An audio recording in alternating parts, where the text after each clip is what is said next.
Hi guys, optical communication la pre-amplifier ங்கிற டாபிக்கை பற்றி discuss பண்ணலாம். ஜென்ரலாக ஆம்பிளிஃபயர்னா லோ சிக்னலாக ஹை சிக்னலாக மாற்றுறதுக்கு பேர் தான் ஆம்பிளிஃபயர். ப்ரீவியஸ் இயர்ஸில் வோல்டேஜ் ஆம்பிளிஃபயர் கரண்ட் ஆம்பிளிஃபயர்ஸை பற்றி படிச்சிருப்பீங்க. ஏதாவது ஒரு டிவைஸோட வோல்டேஜ் வந்து கம்மியாக இருக்குன்னா அங்கே ஆம்பிளிஃபை பண்ணி வோல்டேஜ் ஆம்பிளிஃபயர் போட்டு அதோட லெவலை வந்து இன்க்ரீஸ் பண்ணியிருப்பாங்க. அதே மாதிரி கரண்ட்டுக்கும் அதே மாதிரி இன்க்ரீஸ் பண்ணியிருப்பாங்க. ஸோ அந்த மாதிரி ஆம்பிளிஃபயர் யூஸ் பண்ணும்போது கெயினு எஃபிஷியன்சிங்கிற பேராமீட்டரை கண்டுபிடிச்சிருப்பீங்க. ஆப்டிக்கல் கம்யூனிகேஷனில் எலக்ட்ரிக்கல் சிக்னல் எல்லாத்தையுமே லைட் பல்ஸாக நம்ம மாற்றுறோம். அப்படி மாற்றி தான் நம்ம டிரான்ஸ்மிட் பண்ணுறோம். ஸோ ரிசீவருக்கு வரும்போது அதுக்கு என்னென்ன பேராமீட்டர்லாம் கன்சிடர் பண்ணுறாங்க. வோல்டேஜ் ஆம்பிளிஃபயர் கரண்ட் ஆம்பிளிஃபயர்னா கெயினு எஃபிஷியன்சி கண்டுபிடிப்போம். இங்கே ஆப்டிக்கல் ஃபைபரில் என்னென்ன பேராமீட்டர்லாம் கண்டுபிடிக்கிறாங்கன்னா bandwidth, bit error rate, noise, sensitivity of the optical receiver, அந்த மாதிரிலாம் கொஞ்சம் பேராமீட்டர் கண்டுபிடிக்கிறாங்க. அது போக ஆப்டிக்கல் ஆம்பிளிஃபயரில் 3 ஆம்பிளிஃபயர் மெயினாக யூஸ் பண்ணுறாங்க. Pre amplifier, post amplifier, inline amplifier. அதாவது ஏதாவது ஒரு டிவைஸ் வச்சுருக்கீங்க, இம்மீடியட்டாக அதை ஆம்பிளிஃபை பண்ணுறீங்கன்னா அதுக்கு பேர் வந்து ப்ரீ ஆம்பிளிஃபயர். ஃபைனல் ஸ்டேஜுக்கு முன்னாடி நீங்கள் ஆம்பிளிஃபை பண்ணிங்கன்னா அதுக்கு பேர் வந்து போஸ்ட் ஆம்பிளிஃபயர். இன்பிட்வீன் அந்த டிவைஸுக்குள்ளே ஏதாவது நீங்கள் ஆம்பிளிஃபை பண்ணுறீங்கன்னா அதுக்கு பேர் வந்து இன்லைன் ஆம்பிளிஃபயர். மெயினாக WDMல டெக்னாலஜியில் இதை யூஸ் பண்ணுவாங்க. பெஸ்ட் எக்ஸாம்பிள் டிரான்ஸ்மிட்டர் பக்கத்தில் ஒரு ஆம்பிளிஃபை பண்ணிங்கன்னா ப்ரீ ஆம்பிளிஃபயர், ரிசீவர் பக்கத்தில் ஆம்பிளிஃபை பண்ணிங்கன்னா போஸ்ட் ஆம்பிளிஃபயர், சேனலில் ஏதாவது ஆம்பிளிஃபை பண்ணிங்கன்னா அதுக்கு பேர் வந்து இன்லைன் ஆம்பிளிஃபயர். இங்கே ஏன் ப்ரீ ஆம்பிளிஃபயர்னு கொடுத்துருக்காங்கன்னா ஒன்ஸ் சிக்னல் வந்து ரிசீவ் ஆகணுன்னே உங்களுக்கு வந்து ஆம்பிளிஃபை பண்ணுது. ஸோ இனிஷியல் ஸ்டேஜ்லேயே ஆம்பிளிஃபை பண்ணுறதுனால அதுக்கு பேர் வந்து ப்ரீ ஆம்பிளிஃபயர். ஸோ இங்கே என்னென்ன பேராமீட்டர்லாம் பார்க்குறாங்கன்னா bandwidth, bit error rate, noise, sensitivity, இதெல்லாம் எப்படி இருக்குன்னு தான் இங்கே செக் பண்ணுறாங்க. ஸோ இதை எல்லாத்தையுமே ஆப்டிமைஸ் பண்ணணும். அதாவது லோ சிக்னல்லேருந்து ஹை சிக்னலாக மாற்றணும். இந்த பேராமீட்டர்லாம் நல்ல சிக்னல் மாற்றுறதுக்காக தான் இந்த ப்ரீ ஆம்பிளிஃபயருங்கிற காம்பனண்ட்டை யூஸ் பண்ணுறாங்க. மெயினாக இதில் 3 ஸ்ட்ரக்சர்ஸ் யூஸ் பண்ணுறாங்க. Low impedance, high impedance and trans impedance. So இதில் என்ன கண்டிஷன் உங்களுக்கு சாட்டிஸ்ஃபை பண்ணணும் அப்படின்னா சிக்னல் அதிகமாக இருந்துச்சுன்னா அதோட நாய்ஸ் லெவலை வந்து கம்மி பண்ணணும், ஹை பேண்ட்வித் கிடைக்கணும், ஹை டைனமிக் ரேஞ்சாக இருக்கணும், ஹை சென்சிட்டிவிட்டியாக இருக்கணும், ஹை கெயினாக இருக்கணும். இந்த பர்பஸ்க்காக தான் நம்ம ப்ரீ ஆம்பிளிஃபயருங்கிற கான்செப்ட்டுக்கே போகிறோம். ஸோ ஃபஸ்ட்டு ஸ்ட்ரக்சர் பார்த்திங்கன்னா லோ இம்பிடன்ஸ். நமக்கு டிரான்சிஸ்டர் ஆம்பிளிஃபயர்னாவே ஜென்ரலாக வந்து டிரான்சிஸ்டர் தான் யூஸ் பண்ணுவோம்.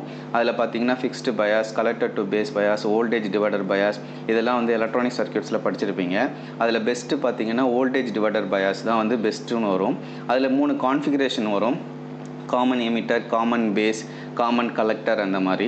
அதில் வந்து காமன் எமிட்டர் தான் best configuration because it's producing high voltage gain, high current gain and low impedance, high output admittance, அந்த மாதிரி படிச்சிருப்பீங்க. ஸோ அதில் பெஸ்ட்டு பார்த்தீங்கன்னா common emitter and voltage divider bias, அதை தான் இங்கே யூஸ் பண்ணியிருக்காங்க. இனிஷியலாக ஒரு பின் ஃபோட்டோ டயோடு எடுத்திருக்காங்க. அது கூட வந்து ஒரு ரெசிஸ்டன்ஸும் ஒரு கெப்பாசிட்டன்ஸும் கனெக்ட் பண்ணுறாங்க. ஆர்பி அண்டு ஜங்ஷன் கெப்பாசிட்டன்ஸ் இருக்குது. அது கூட வந்து ஒரு வோல்டேஜ் டிவைடர் பயாஸ் வந்து கனெக்ட் பண்ணியிருக்காங்க as shown in the figure. So இங்கே வந்து வோல்டேஜ் காமன் எமிட்டர் சர்க்யூட் நீங்கள் யூஸ் பண்ணிங்கன்னா எமிட்டர் வில் பி கிரவுண்டட். அதனால் என்ன அட்வான்டேஜ் அப்படின்னா உங்களுக்கு மாட்ரேட்டாக பேண்ட்வித் கிடைக்கும். ஏன்னா high voltage gain, current gain. So மாட்ரேட்டாக உங்களுக்கு பேண்ட்வித் கிடைக்கும். பட் ஈக்குவலைசேஷன் வந்து நெசசரி கிடையாது. That is the reason they have used the common emitter configuration here. So அப்போ பின் டயோட்லேருந்து வர சிக்னல் உங்களுக்கு வந்து ஒரு பேண்ட்வித்தை எது டிசைட் பண்ணுதுன்னா அது கூட இருக்க ஆர்பிங்கிற ஒரு ரெசிஸ்டன்ஸும் அந்த கெப்பாசிட்டன்ஸ் தான் உங்களுக்கு வந்து டிசைட் பண்ணுது. ஸோ உங்களுக்கு வந்து லோ நாய்ஸ் ஆப்ரேஷனில் பண்ணணும் அப்படின்னா we have to go for the trans impedance method, high impedance or trans impedance method. இங்கே வந்து ஒரு சர்க்யூட்டில் என்ன படுத்திருக்காங்கன்னா ஒரு லைட் வந்து வருது. ஸோ அதில் வந்து உங்களுக்கு வந்து ஃபோட்டான் அண்ட் ஃபோனான் இருக்கும். உங்களுக்கு பின் ஃபோட்டோ டிடெக்டர் போகும்போது அது வந்து கரண்டாக வந்து கன்வெர்ட் ஆகும். அகைன் அந்த கரண்ட் வந்து ஆர்பிங்கிற ரெசிஸ்டன்ஸும் அந்த கப்ளிங் கெப்பாசிட்டன்ஸ்லேயும் பாஸ் ஆகுது. ஸோ இதுதான் உங்களுக்கு வந்து லோ இம்பிடன்ஸை ப்ரொவைட் பண்ணுது. இங்கே டோட்டல் லோட் ரெசிஸ்டன்ஸை எப்படி கண்டுபிடிக்கிறாங்க அப்படின்னா இந்த R1 R2 வந்து பேரலாக இருக்குது. So R1 R2 divided by R1 + R2 அந்த ஃபார்முலா எடுத்து அதை RAன்னு மாற்றுறாங்க. அடுத்து அந்த RA ரெசிஸ்டன்ஸும் RB ரெசிஸ்டன்ஸும் பேரலாக இருக்குது. அதை வந்து RA RB divided by RA + RBங்கிற பேரல் காம்பினேஷனில் எடுத்துகிட்டு அதுதான் உங்களுக்கு இப்போ லோட் ரெசிஸ்டன்ஸாக ஆக்ட் ஆக போகுது. அதுவும் உங்களுக்கு இன்புட் சைடில் இருக்க ஒரு கப்ளிங் கெப்பாசிட்டர், இது ரெண்டும் தான் உங்களோட ப்ரீ ஆம்பிளிஃபயரோட பேண்ட்வித்தை வந்து டிஃபைன் பண்ண போகுது. ஜென்ரலாக உங்களுக்கு வந்து பேண்ட்வித் நிறையா வேணும் அப்படின்னா நீங்கள் வந்து கெயின் வந்து காம்பன்சேட் பண்ணி ஆகணும். உங்களுக்கு கெயின் அதிகமாக வேணும் அப்படின்னா பேண்ட்வித் வந்து கம்மியாயிடும். இதுதான் general relation between the bandwidth and gain. So இந்த லோ இம்பிடன்ஸ் ஆம்பிளிஃபையர் யூஸ் பண்ணாங்க அப்படின்னா என்ன ஆகும்னா சென்சிட்டிவிட்டி வந்து ரொம்ப கம்மியாக இருக்கும். ஏன்னா பின் ஃபோட்டோ டிடெக்டர் தான் யூஸ் பண்ணுறாங்க. ஸோ இந்த ரெசிஸ்டர் காம்பினேஷனை வச்சு தான், ரெசிஸ்டன்ஸ் கெப்பாசிட்டன்ஸை வச்சு தான் உங்களுக்கு பேண்ட்வித் வந்து கிடைக்க போகுது. ஸோ இதனால் என்னென்னா புவர் சென்சிட்டிவிட்டியாக இருக்கும். ஸோ இது நல்ல இம்பிடன்ஸ், நல்ல சர்க்கியூட் தான். பட் எங்கே வந்து உங்களுக்கு சென்சிட்டிவிட்டி வந்து ஒரு இம்பார்ட்டன்ட் பேராமீட்டர் கிடையாது அப்படிங்கும்போது தான் இதை யூஸ் பண்ண முடியும். அடுத்த ஸ்ட்ரக்சர் பார்த்தீங்கன்னா ஹை இம்பிடன்ஸ் ஆம்பிளிஃபையர். ஸோ டிரான்சிஸ்டரில் பெஸ்ட்டு வந்து common emitter and voltage divider bias. அடுத்து ஃபெட்டு கான்செப்ட் போனீங்கன்னா ஹை ஆம்பிளிஃபிகேஷனுக்குலாம் ஃபெட்டு, மாஸ்ஃபெட் அப்படி தான் யூஸ் பண்ணுவாங்க. ஃபெட்டு போகும்போது காமன் சோர்ஸ் தான் பெஸ்ட்டு கான்ஃபிகரேஷன், அதனால தான் காமன் சோர்ஸ் யூஸ் பண்ணியிருக்காங்க. இங்கேயும் அதே மாதிரி லோட் ரெசிஸ்டன்ஸ் இருக்குது. இங்கே என்ன அட்வான்டேஜ்னால் it will act as a high input impedance, high voltage gain, current gain, high output admittance act ஆகும். காமன் சோர்ஸ் எடுத்தோம்னா அதான் இங்கே பண்ணியிருக்காங்க. ஸோ அங்கே லோ இம்பிடன்ஸ் சர்க்கியூட்டில் உங்களுக்கு என்ன ஆச்சுன்னா இட் வில் புவர் சென்சிட்டிவிட்டியாக இருக்கும். இங்கே வந்து ஹை டிடெக்ஷன் சென்சிட்டிவிட்டியாக இருக்கும். ஏன்னா இது வந்து ஆம்பிளிஃபையர் வந்து ஹை ஆம்பிளிஃபிகேஷன், அதனால் லோட் ரெசிஸ்டன்ஸ் வந்து அதிகமாக இருக்கும். அந்த லோட் ரெசிஸ்டன்ஸ் அதிகமாக இருக்கிறதுனால உங்களுக்கு வந்து நாய்ஸ் லெவல் வந்து ரொம்ப கம்மியாக இருக்கும். தெர்மல் நாய்ஸும் ரொம்ப கம்மியாக இருக்கும்.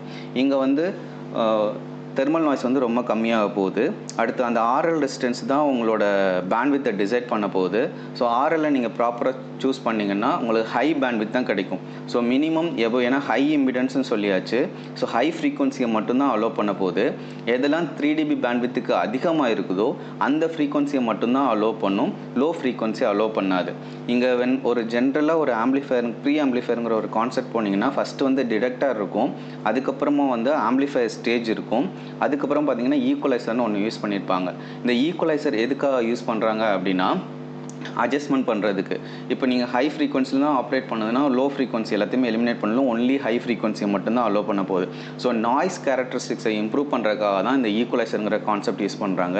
மெயினாக வந்து கம்யூனிகேஷனில் பார்த்தீங்கன்னா இன்டர் சிம்பிள் இன்டர்ஃபரன்ஸ் அவாய்ட் பண்ணுறதுக்காக இந்த ஈக்குவலைசர் யூஸ் பண்ணுவாங்க. மோஸ்ட்லி அடாப்டிவ் ஈக்குவலைசர்னு ஒன்று யூஸ் பண்ணுவாங்க. அதுக்கு ஏற்கனவே ட்ரெயின் பண்ணி வச்சுருப்பாங்க. ஸோ வர்ற இன்புட்டை கம்பேர் பண்ணும், அந்த நாய்ஸ்லாம் எலிமினேட் பண்ணிட்டு என்ன எக்ஸ்பெக்டட் லெவல் அவுட்புட்டோ அதை மட்டும்தான் எங்களுக்கு வந்து அலோவ் பண்ண போகுது.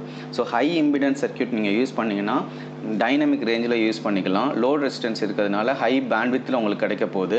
இங்கே யூஸ் பண்ணுற லோட் ரெசிஸ்டன்ஸ் பார்த்தீங்கன்னா 1 மெகா ஓமுக்கு அதிகமாக தான் யூஸ் பண்ண போகிறாங்க. அதனால் வந்து தெர்மல் நாய்ஸ் வந்து ரொம்ப அவாய்ட் ஆக போகுது. ரொம்ப சென்சிட்டிவாக இருக்கும். லாங் வேவ்க்கு நீங்கள் யூஸ் பண்ணிக்கலாம். ஸோ லாங் டிஸ்டன்ஸ் கம்யூனிகேஷனுக்கும் நீங்கள் யூஸ் பண்ணிக்கலாம். இதில் பேண்ட்வித் பார்த்தீங்கன்னா எபோவ் வந்து 30 kHz மேலே தான் உங்களுக்கு கிடைக்க போகுது. ஈக்குவலைசர் பண்ணிங்கன்னா உங்களுக்கு நாய்ஸ் எல்லாமே எலிமினேட் பண்ணிவிடும். ஸோ இங்கே என்ன ப்ராப்ளம் வரும் அப்படின்னா உங்களுக்கு வந்து இந்த பேண்ட்வித் வந்து லோ ஃப்ரீக்வன்சி எதுவுமே நீங்கள் வந்து யூஸ் பண்ணவே முடியாது. 1 MHz மேலே தான் லோட் ரெசிஸ்டன்ஸ் யூஸ் பண்ணியே ஆகணும். ஸோ இதை அவாய்ட் பண்ணுறதுக்காக தான் என்ன கான்செப்ட் போகிறாங்கன்னா நெக்ஸ்ட் ஸ்ட்ரக்சர் வந்து trans impedance pre amplifier. So அந்த என்னெல்லாம் வந்து ட்ராபேக்ஸ்ன்னு நம்ம வந்து ஹை இன்புட் இம்பிடன்ஸில் பார்த்தோமோ அதெல்லாம் ஓவர் கம் பண்ணுறதுக்காக தான் இந்த மெத்தட் போகிறாங்க. இங்கே என்ன பண்ணுறாங்கன்னா ஒரு ஃபீட்பேக் ரெசிஸ்டன்ஸ் இன்ட்ரடியூஸ் பண்ணி ஆம்பிளிஃபையருக்கு அப்புறம் it will going to connected to the detector circuit. அங்கே போய் ஃபீட்பேக் வந்து நெகட்டிவ் ஃபீட்பேக் வந்து நம்ம கொடுக்க போகிறோம். ஸோ நான் ஜென்ரலாக ஒரு ப்ரீ ஆம்பிளிஃபையர்னா ஸ்ட்ரக்சர் சொன்னேன். ஸோ ஃபோட்டோ டிடெக்டர் இருக்கும், ஃபோட்டோ டிடெக்டர் கூட ஒரு பின் டயோட், ஒரு கெப்பாசிட்டர், ஒரு ரெசிஸ்டன்ஸ் இருக்கும். இந்த காம்பினேஷன் வந்து ஃபோட்டோ டிடெக்டர். அடுத்து பார்த்தீங்கன்னா ஆம்பிளிஃபையர் ஸ்டேஜ் இருக்கும், low pass filter, high pass filter. Based on that உங்களுக்கு வந்து ரெசிஸ்டர் கெப்பாசிட்டரோட காம்பினேஷன்ஸ் இருக்கும். அதுக்கப்புறமா உங்களுக்கு வந்து ஈக்குவலைசர் இருக்கும். ஸோ அந்த ஆம்பிளிஃபையர் ஸ்டேஜிலேருந்து ஒரு நெகட்டிவ் ஃபீட்பேக் எடுத்து ஆர்எஃப்ங்கிற ஒரு ஃபீட்பேக் ரெசிஸ்டன்ஸ் எடுத்து டிடெக்டர் சர்க்கியூட் கூட நான் ஃபீட்பேக்காக கொடுக்குறேன். இதனால என்ன ஆகுதுன்னா என்னோட பேண்ட்வித் ரெக்குயர்மெண்ட், எனக்கு low level sensitivity, high dynamic range எல்லாமே வந்து ஓவர் கம் ஆகுது. ஸோ இதில் வந்து டிரான்ஸ் இம்பிடன்ஸ் வந்து வைலி ப்ரிஃபர் பண்ணுறாங்க. ஏன்னா இது ஃபீட்பேக்கோடு இருக்குது. I hope you have understood about the pre amplifier concept. Thank you for listening.